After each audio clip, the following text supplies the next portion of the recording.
প্রথমেই বলতে চাই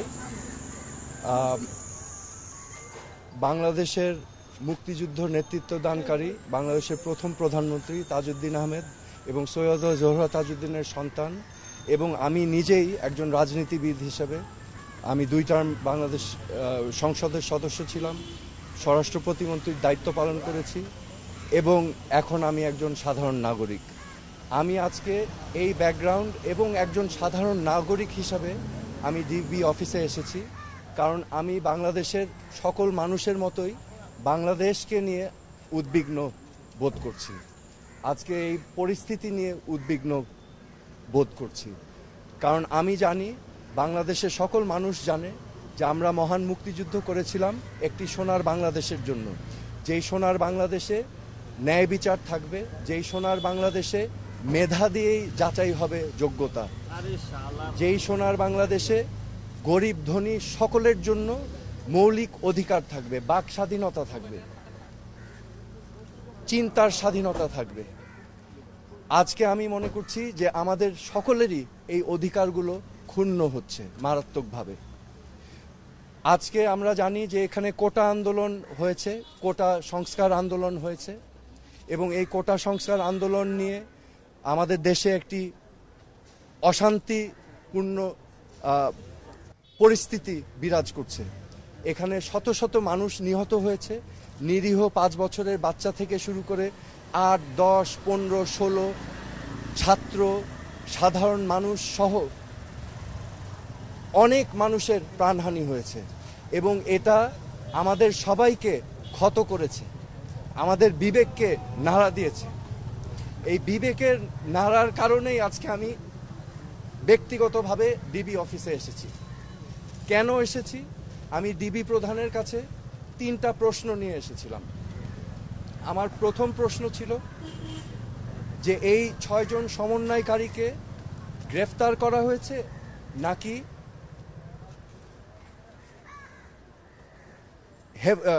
সেফ কাস্টাডিতে নেওয়া হয়েছে। দ্বিতীয় প্রশ্ন, যদি অ্যারেস্ট হয়ে থাকে তাহলে আমার কোনো প্রশ্ন নাই, আমার কোনো দাবি নাই, কিন্তু যদি সেফ কাস্টাডি হয়ে থাকে তাহলে আমি তাদের সাথে দেখা করতে চাই। খামেরা তো দাগ হয় কিভাবে? এই যে ভাবি, দাগও যাবে রাগও যাবে, নিন চাকা সুপার হোয়াইট। ডিবি প্রধান আমাকে পরবর্তীতে ঊর্ধ্বতন কর্মকর্তার কথা বলে উনি আমাকে জানিয়েছেন যে এই 6 সমন্বয়কারী যেহেতু তাদের নিরাপত্তা নিয়ে উদ্বিগ্ন ছিল সেই কারণে তাদেরকে সেফ কাস্টাডিতে নেওয়া হয়েছে। এই কথা শুনে আমি প্রশ্ন করেছিলাম যে আপনারা কিভাবে বুঝলেন যে তারা উদ্বিগ্ন তাদের নিরাপত্তা নিয়ে? তারা কি আপনাদেরকে জানিয়েছিল, রিকোয়েস্ট করেছিল? আমাকে তখন তিনি জানিয়েছেন না, ওনারা বুঝতে পেরেছেন মনিটরিং করে। সো যেহেতু তারা সেফ কাস্টাডিতে, আমি তখন রিকোয়েস্ট করলাম আমি তাদের সাথে দেখা করতে চাই। তো প্রতি উত্তরে আমাকে জানানো হয়েছে যে দেখা করতে চাইলে ঊর্ধ্বতন কর্তৃপক্ষের পারমিশন নিয়ে আমার দেখা করতে হবে তাদের সাথে। আমার তৃতীয় প্রশ্ন ছিল তাদেরকে কখন সেফ কাস্টাডি থেকে মুক্তি দেওয়া হবে। এই প্রশ্নের জবাবে তিনি বলেছেন যে ঊর্ধ্বতন কর্তৃপক্ষ যখন ওনাকে নির্দেশনা দিবেন তখনই ওনাদেরকে ছেড়ে দেওয়া হবে। সো আমার প্রশ্ন এখন, সেফ কাস্টাডি আমার জানা মতে একজন নাগরিক যদি রিকোয়েস্ট করে তাহলে সেফ কাস্টাডিতে নেওয়া যেতে পারে, কিন্তু রিকোয়েস্টের বাইরে যদি কাউকে সেফ কাস্টাডিতে নেওয়া হয় এটা কি আসলে সেফ কাস্টাডি না এটা অ্যারেস্ট? তো এটা হচ্ছে আমার প্রশ্ন।